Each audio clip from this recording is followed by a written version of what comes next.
in the squadron. They called him Bullets, but we call him Greg Kelly. Greg Kelly is on the air on the Red Apple Podcast Network.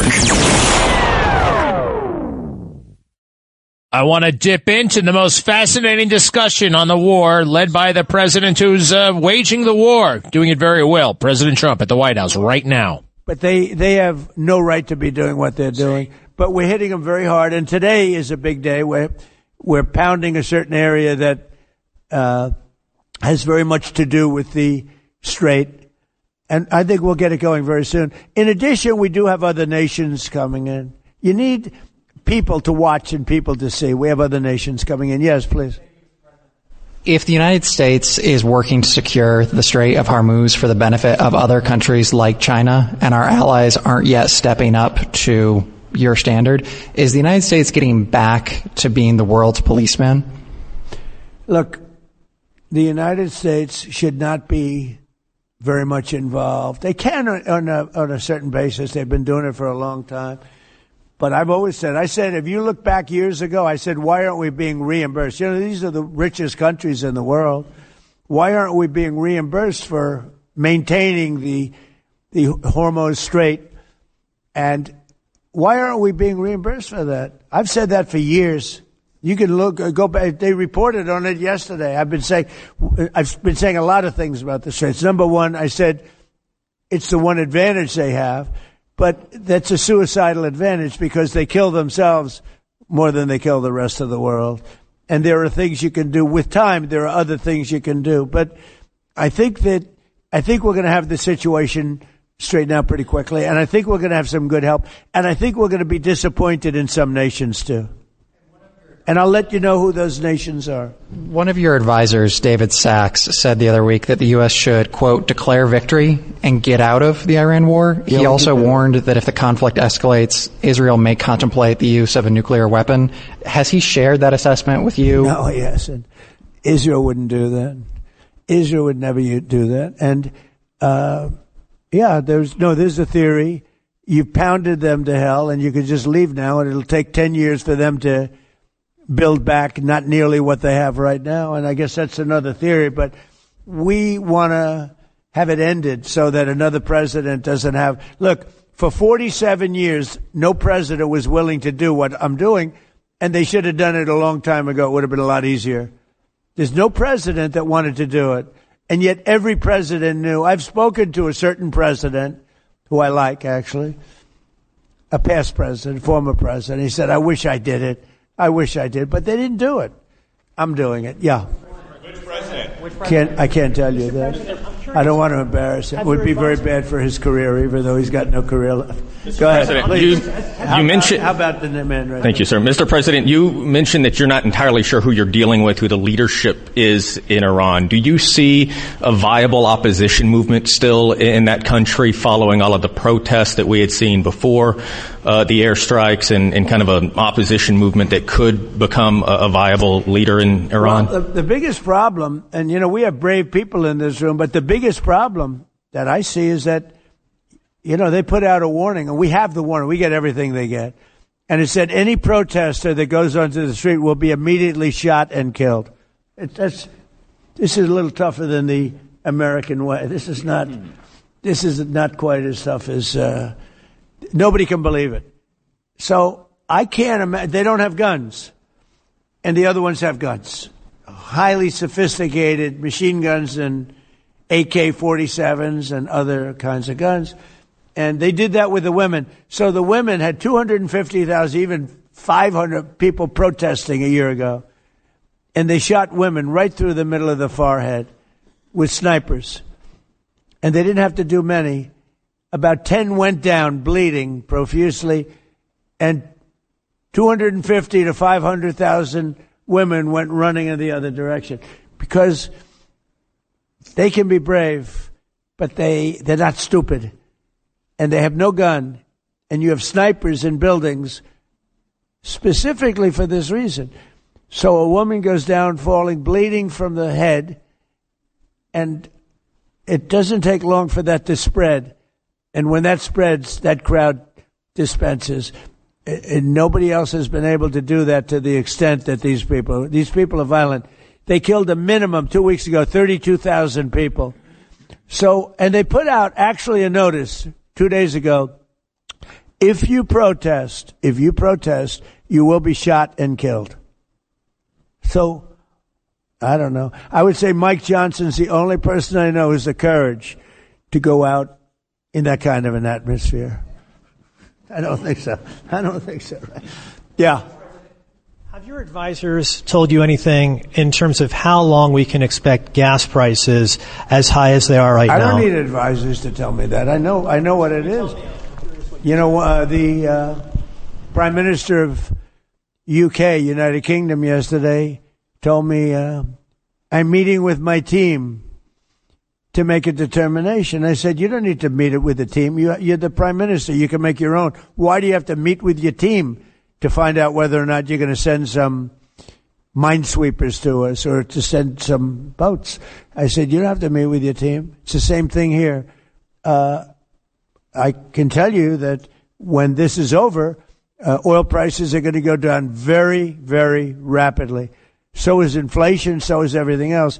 But frankly, much more important than short-term or even long-term oil prices, you can't let the most violent, vicious country in the last 50 years have a nuclear weapon. Because the Middle East will be gone, Israel will go first, without question, and they'll certainly take a shot at us before we get our act together and say we got to take them out. You can't let Iran, who's truly a nation of great terror and power. Look what happened in the last 2 weeks. They weren't supposed to go after all these other countries in the Middle East. Those missiles were set to go after them. So they hit Qatar, Saudi Arabia, UAE, Bahrain, Kuwait. Nobody expected that. We were shocked. And the other one, they fought back. They could have yielded. But think of it, if we weren't around, they had tremendous power. They had thousands of missiles, most of which we've terminated. They had thousands of drones. They were making drones and missiles all over the place. We've knocked out most of those factories. I mean, now they're sending out 2 or 3 missiles. Now, they've still got some. They might have 8% left. But mostly they've been eliminated. They've been terminated by what we did and what Israel did too. Yeah, please. Israel is expected to expand its ground offensive in southern Lebanon to go after Hezbollah. Have you discussed that with Israeli leaders? Yeah. And does the United States support a potential Israeli invasion of Lebanon? Yeah, no, I did. It's been a problem for a long time. I know though. Not just now. Hezbollah is a problem. And it's a certain area, because I was with the other night a person whose parents live in Lebanon. This is a very substantial person, wealthy person, whose parents live in Lebanon. I said, really? How do you live in Lebanon? Your parents are living? Oh, yeah, they live there. And over the years, they've gotten used to the fact that it's being bombed. But they explained to me that it's really a different section of Lebanon. It's the section where Hezbollah is. And they get used to it, I guess. I don't know. I mean, people live in Ukraine. You would think they wouldn't live in Ukraine, but they live in Ukraine. I don't know that I'd do that, but they live in Ukraine. They live in Lebanon. Hezbollah is a big problem, and they're rapidly being eliminated. Thank you very much, everybody. I appreciate it. What do you think? Think he's got a command on it? I think so, actually. You think he's out to lunch, or you think he's delegated all this? No, he's absolutely on top. It's one of the most interesting things I heard him say there was, sometimes we don't necessarily need aircraft carriers from Britain, but I want to see how they're going to react. I call them to see what they are going to say. We really don't need anybody. It's fascinating. We don't really, people talk about, well, we don't have a coalition. The Iraq war, we had a coalition. The coalition of the willing, they called it, right? Now, it was a fake coalition, all right? And a token response from countries. Now, some had more than others, but not really. And, hey, look, it's their right, quite frankly. They didn't think that was a good war. But now we have a good war. It's funny, they were all kind of worried about appearances with the crummy war, And now we have a righteous war, and people like Starmer and the rest are saying, no, thank you. We don't want anything to do with this thing. I think that's a big mistake. And so does he. And we're not going to forget this. The Keir Starmer, gosh, the same land that gave rise to Margaret Thatcher. We got a guy named Keir Starmer, a weakling. He's so, you know what he's chiefly afraid of? Appearing insensitive, Islamophobic. That's his thing. Doesn't want to do anything. They'll make the Tower of London a mosque before anybody wonders about whether or not he's Islamophobic. Cut 9, if you don't mind. Cut 9. The conflict in Iran and across the Middle East is now entering its third week. So I want to take a moment to set out how we're responding to this crisis and standing up for the British people. Our priority is always the national interest. And so we have been clear and consistent in our objectives throughout this conflict. First, we will protect our people in the region.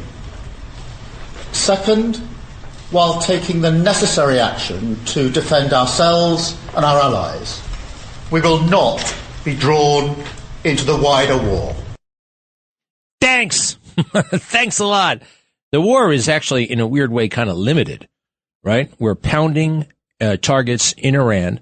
We want that little canal opened, the strait opened. And, I mean, what's the wider war you're worried about? When they're not fighting in North Africa. All right? And the German guy is also losing his nerve. A lot of people losing their nerve. But I look at I could watch the Sunday shows, and it's interesting how they say what they say. He had a lot of critics on, but I could tell the crisis has passed. The crisis is moving on. The crisis, because the Iranians have made the ultimate concession.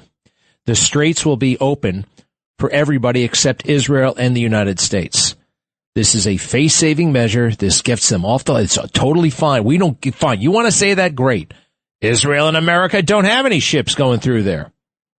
It's all under somebody else's flag. There's no, correct me if I'm wrong. I am 99.9% sure that 99.9% of the ships that come to America with cargo on it are coming from, the actual designation is from somewhere else.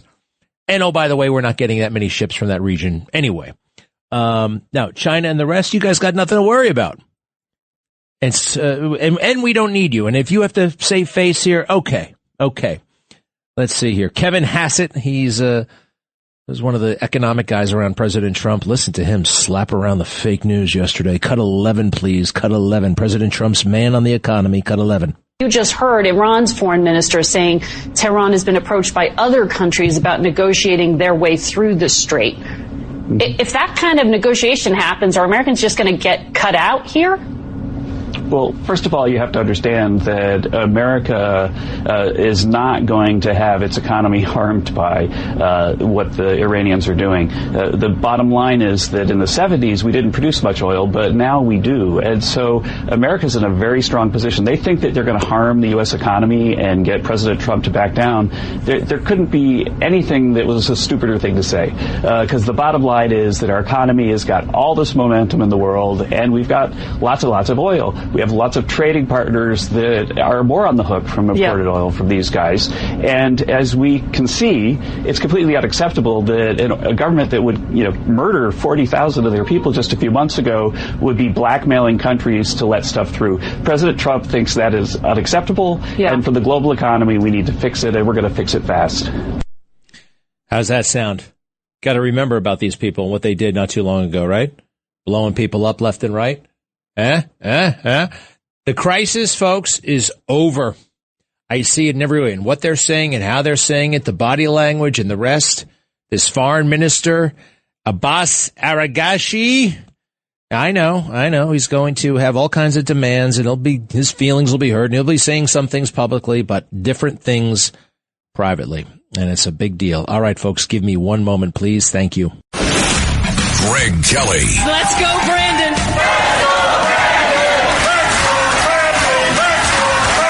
On the Red Apple Podcast Network.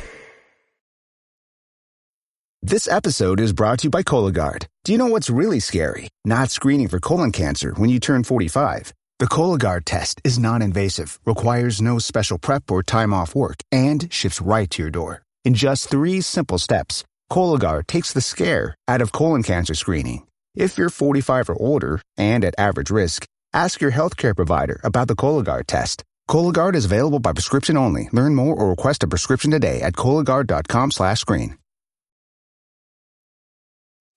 Greg Kelly on the Red Apple Podcast Network.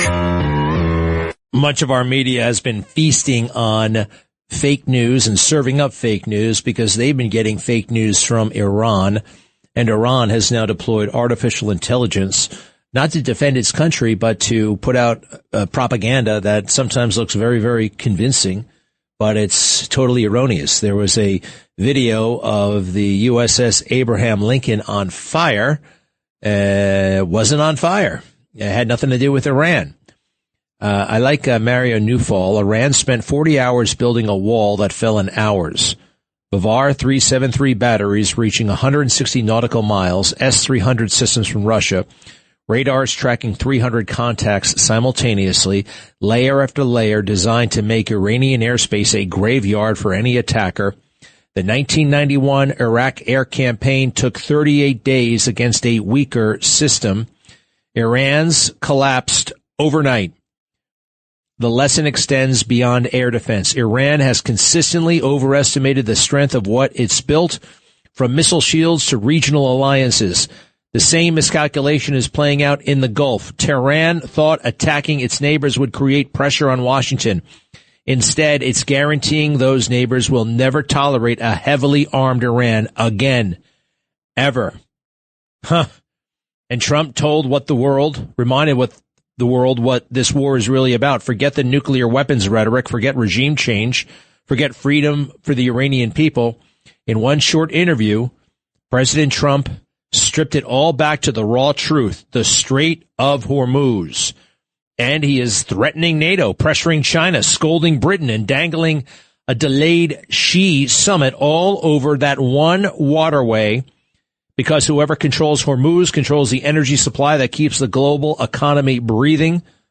The irony, according to Mr. Newfall, is devastating. You know, he started the war partly to secure American leverage over this choke point. Iran has closed it, and now, according to some, he's begging countries that we've antagonized to help him pry it open. We do not need them. We do not need their help. We really don't. We can do this ourselves. It is a token. It's a token representation. It doesn't matter because Iran has already blinked. They're isolated enough. They can't take any more. They're not going to be picking off ships in the Strait of Hormuz. I keep hearing, well, they're not afraid of dying. Everybody is afraid of dying. All right? Everybody is afraid of dying. So this is shaping up to be a massive victory. We're getting there. Yes, it will look a little bit tight. Did anybody get nervous over the weekend, the past week? Me too.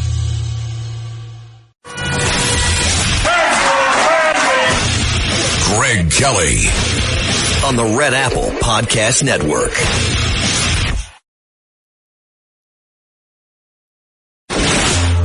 Greg Kelly, entertaining and informative on the Red Apple Podcast Network. Well, hello. Spring will spring by the end of this week. Friday, right? Friday's the first day of spring, first full day of spring. It becomes spring, I think, late Thursday night. Excellent, excellent, excellent. We have, in New York City, you know, we have people in office who don't like law enforcement. They don't like anything that goes with law enforcement. We have Mandami, and he actually not only does he not like cops, he doesn't like any kind of representation of the criminal justice system, anything that they do. For instance, he doesn't like prisons. You know, I mean, the prisons and jails may not be perfect, but do you have a better option? Do we have, you know, what do they call that? Violence interrupters or diversionary programs. That basically means not jail. You know, one of the basic things about jail and prison, it keeps bad people away from the good people. It is like legal segregation. We don't want them here. And why don't we want them here? Because they have a tendency to shoot and stab and hurt people. So there's that component that is actually a very good thing. And there's also, by the way, no such thing as mass incarceration. You'll hear that a lot. Mass incarceration. We don't round up people en masse and put them on trial en masse. Everybody gets their day in court. Well, what about the illegals? It's a totally separate matter. That's an administrative matter. And actually, if you follow the letter of the law, they are not eligible to see a judge and have their case heard before a jury. No. Under the law, an administrative immigration officer can adjudicate the whole thing. And it was like that under Biden. It was like that under Obama and Clinton, even Jimmy Carter. Jimmy. Isn't it amazing that that guy was president of the United States? America has done some pretty crazy things. One of the craziest was electing Jimmy Carter, president of the United States, a one-term governor of Georgia, who basically said, I'm going to reduce America's power. Now, you could say that Obama was just as weird and in many respects worse. In many respects worse. He had even a lighter resume than Jimmy Carter. Then he became president. Why? How? Optics. Cultural manipulation, suddenly making it just seem cool and fashionable. Politics stopped being about ideas a long time ago. And then President Trump showed up and said, you know what? Let's talk about ideas. Let's talk about things that will either make America great or harm America. Not, wow, George W. Bush and his compassionate conservatism, right? Or George H.W. Bush, what was he all about? I want a kinder and gentler nation. No, we want ideas and practices that make America kick ass again. Huh? This Mamdani situation in New York City, now I know it doesn't affect the rest of the country, but the stuff that they're doing here is kind of very much reflected. It's like a pilot program, if you will. A pilot program for the rest of the country. Mamdani basically turned City Hall into a mosque last week. A mosque.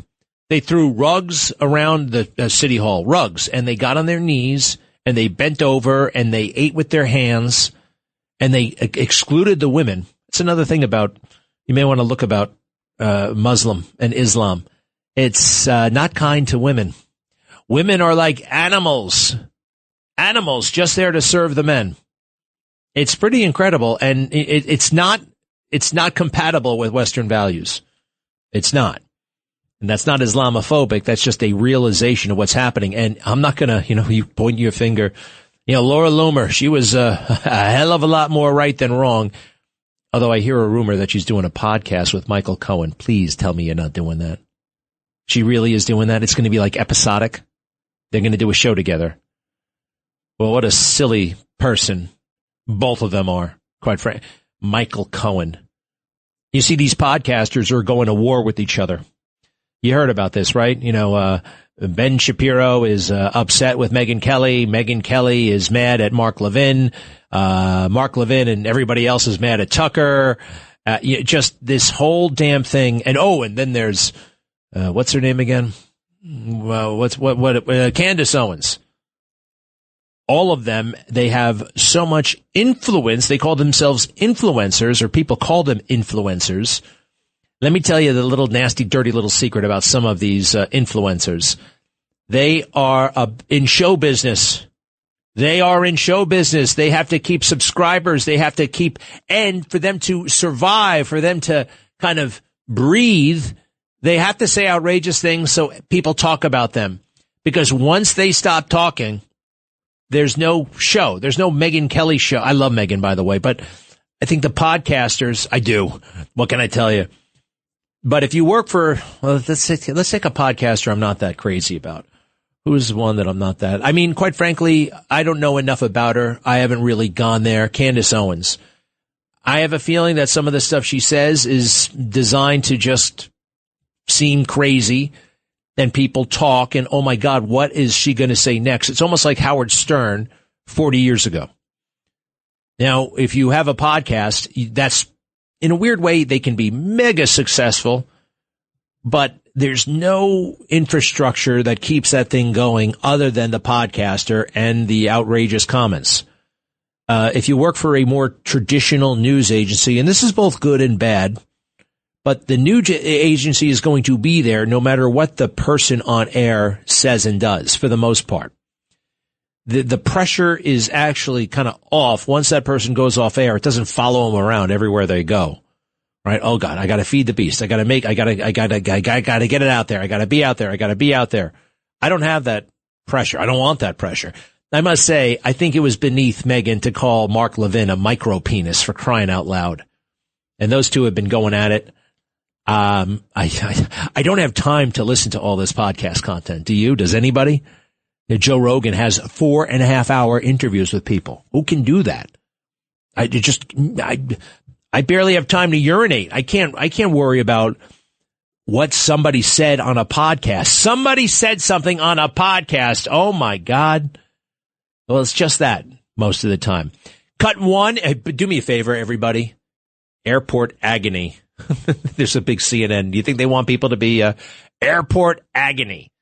There are lines at the airport. Okay, there are lines at the airport.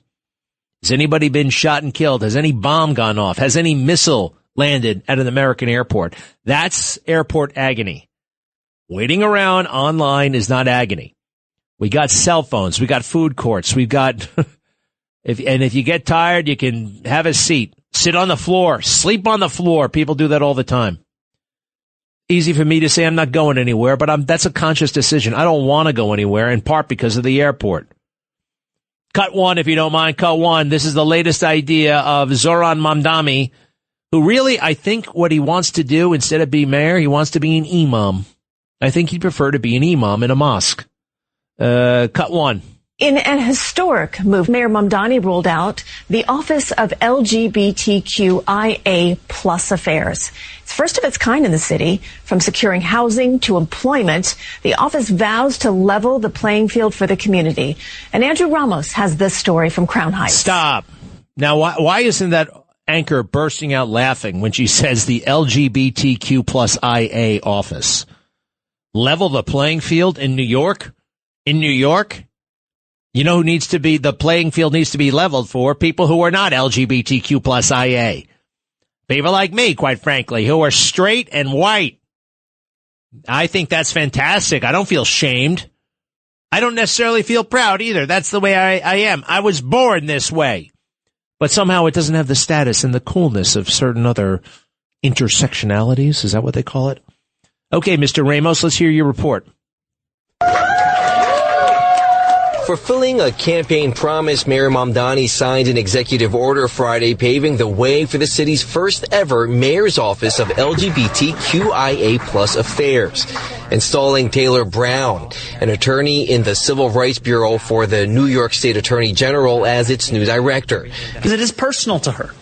Taylor will be the first out trans woman to lead a city office in New York City history. This is not a culture war. We are not the enemy. We are your neighbors. With Brown's leadership, the office will oversee... No, I do not want a trans person as my neighbor, actually. Because there's too many weird things that go with it. The activism, the nonsense, and yeah, quite frankly, the fixation on children and drag time story hour. Why are you looking at me like I'm saying something illegal? That's not illegal. God created two sexes. I've had it. You want to call me transphobic or whatever? Part of this is a trap. Pardon me. And this person, you call yourself trans. I can tell you're a man. Pick it up. And implement LGBTQIA plus initiatives across city agencies that range from legal resources for sanctuary protections to ensuring agencies do not engage in discrimination based on gender identity, or sexual orientation. The community is reacting. Especially in today's age and our current government situation, it's good to see something like that happen. Any way that we can figure out to reconnect and build community is so important. Brown, now serving the city, she says gave her so much. New York City has been the place that has given me again, life-saving health care, my education, a career. She's going to make sure that everybody going to be somebody. Now, the creation of the office comes at a time where federal rollbacks are targeting the trans community, namely NYU Langone recently announcing that it was ending medical treatment for transgender youth. A decision the hospital made after it became at risk of losing federal funding. It's an issue the new city office plans to address. And I am frankly looking forward to working with our new director. In Crown Heights, Andrew Ramos, CBS News, New York. Well, thank you, Andrew. I have to find out who that anchor woman is, who kind of has a certain amount of glee, right? A certain amount of wholesome approval in her voice. Do me a favor, just run the first couple of seconds of that thing. You'll hear what I'm talking about. I used to make comments all the time when I was in the local news. The LGB, what? How can anybody say LGBTQ plus IA with a straight face? I'm not making a straight face right now. Go ahead. In an historic move, Mayor Mamdani ruled out the Office of LGBTQIA plus Affairs. It's first of its kind in the city. From securing housing to employment, the office vows to level the playing field for the community. And Andrew Ramos has this story from Crown Heights. Stop. Oh, boy, they did this in Crown Heights. Let me tell you who's not down with this, the people in Crown Heights. I'm not talking about the hipsters who are trying to take it over. All right? I'm talking about the West Indian community. I'm talking about people who've lived there for many decades. Their head is spinning with this crap. This makes well, wow. And he gets something cheap. He gets something awfully cheap. He gets a little 24-year-old girl reporter. Oh, isn't this very nice? You know what's nice? You know what's really nice? My medical emergency kit. Experts say this flu season is the worst we've seen in years. Either way, you know how this goes. Every year, someone in my family gets sick. Then everyone gets sick. And suddenly you're fighting to see a doctor or stuck waiting in a crowded urgent care. Not this year. I'm ready. I ordered a medical emergency kit, and it's been a lifesaver. My kit is stocked with essential prescription medication, antibiotics like a generic Z-Pak to help you recover faster, amoxicillin for pneumonia, strep throat, and ear infections, plus prescriptions for nausea, UTIs, and they also have ivermectin in there. It's simple. Match your symptoms in the guidebook or call the telemedicine doctor standing by. Start treatment early. Feel better faster. No waiting rooms. No pharmacy lines. I love my medical emergency kit. You should get one too. I got you $45 off when you use my code Greg. Just go to urgentcarekit.com/Greg. That's urgentcarekit.com/Greg. Promo code Greg. Greg Kelly. Let's go, Brandon.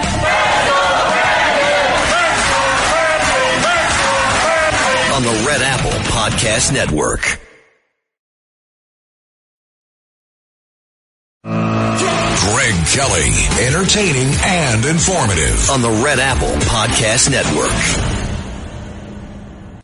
800-848-9222. 800-848-9222. It is getting to be a real pain in the neck trying to decipher what is real and what is fake online.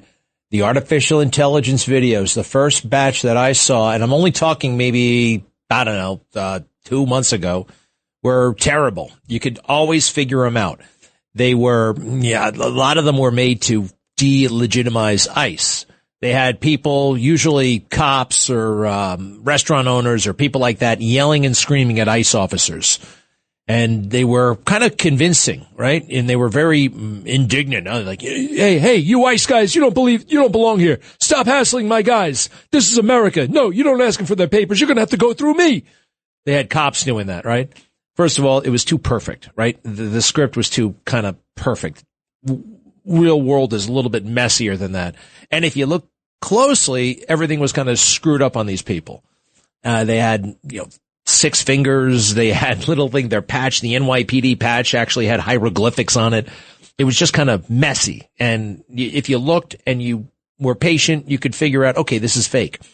The stuff I'm seeing right now, you can't quite frankly make out whether or not it's fake. And you got to look at it. I saw something yesterday. I watched it 15 times and I'm like, okay, I think this is fake, but I'm not sure. It was an airfield in somewhere in the Middle East, an American airfield. There was a C-17 sitting there, and all of a sudden you hear and you see an explosion. And I'm looking and I'm like, okay, somebody seems to react. It looks real to me, and the sirens are on, and people are yelling and screaming. And finally, way off in the distance, I saw somebody walking, and there's a big explosion, and he doesn't stop walking. He doesn't react. I'm like, okay, this is fake. It took me about 7 minutes to figure that out. Sometimes you're not going to have 7 minutes. Sometimes, I don't know. It's proving to be really meddlesome and annoying in this conflict. All right. It's a thing that we have to deal with. President Trump was just talking about it. He saw the Abraham Lincoln on fire and he had to call the commander and he told him, no, sir, that's not true. Isn't it funny how President Trump talks about himself in the third person? And they said, sir, we don't think that's true. Sir, that's not the point. Sir, do me a favor. I'd like to hear the mainstream dominant media's take on all of this, which we have to be very, very wary of, okay? Very wary. Because it's alarmist and panicky, and deep down they want America to lose. CBS, cut 6, please. CBS. In the war with Iran, President Trump says he has demanded about 7 countries to send warships to help keep the Strait of Hormuz open as oil prices soar. Groups of Americans stranded in the Middle East will finally head home on emergency flights here to our area. We want you to know we are working around the clock to get you home. Sunday, new efforts overseas to evacuate Americans struggling to leave the Middle East amid the war with Iran. The national carrier of Israel, El Al Airlines, stepping in to bridge the gap, flying American citizens stuck in Israel nonstop to New York. Beginning March 16, El Al will operate 5 nonstop recovery flights from Tel Aviv to New York. These flights are expected to operate with full aircraft. The flights landing at area airports beginning Monday as the war with Iran enters its 3rd week. Air raid sirens echo through the air overnight in Tel Aviv as Iranian missiles battle the world's most advanced air defense systems, with some getting through. Despite relentless airstrikes, Iran continuing to dismiss President Trump's statement that the country wanted a ceasefire.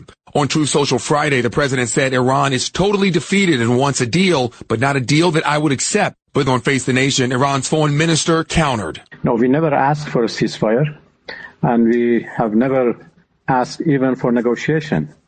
We are ready to defend ourselves as long as it takes. In recent days, much of the battle over the control of the Strait of Hormuz, where about 20 million barrels of oil pass a day, but since the war began, has acted as a choke point, spiking the price of oil and gas globally and here at home. And aboard Air Force One Sunday evening, President Trump added this about any future negotiations. We're talking, but I don't think they're ready.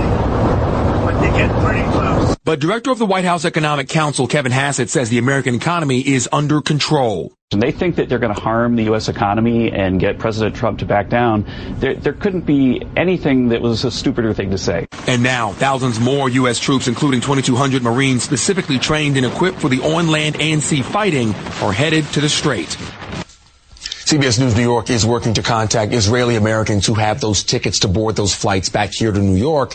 We will be tracking the planes and have the latest for you. Dozens marched in solidarity with the people of Iran in their fight for freedom. Demonstrators started near the United Nations, then marched to Times Square, passing the Israel consulate along the way. The event was organized by the Israeli American Council in the Lion and Sun, New York. I'm not sure about that group. All right. It wasn't the fakest of fake news.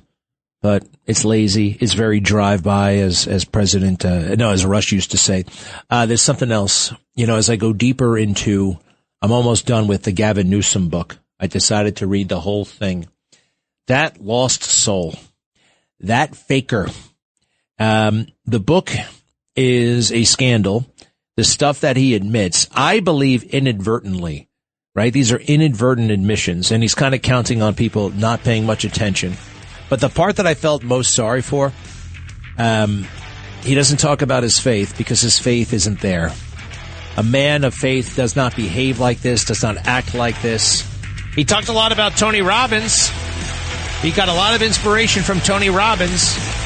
But as far as Jesus and God, that comes up as a slur, right? You know, when he's angry, that's when he talks about Jesus and God.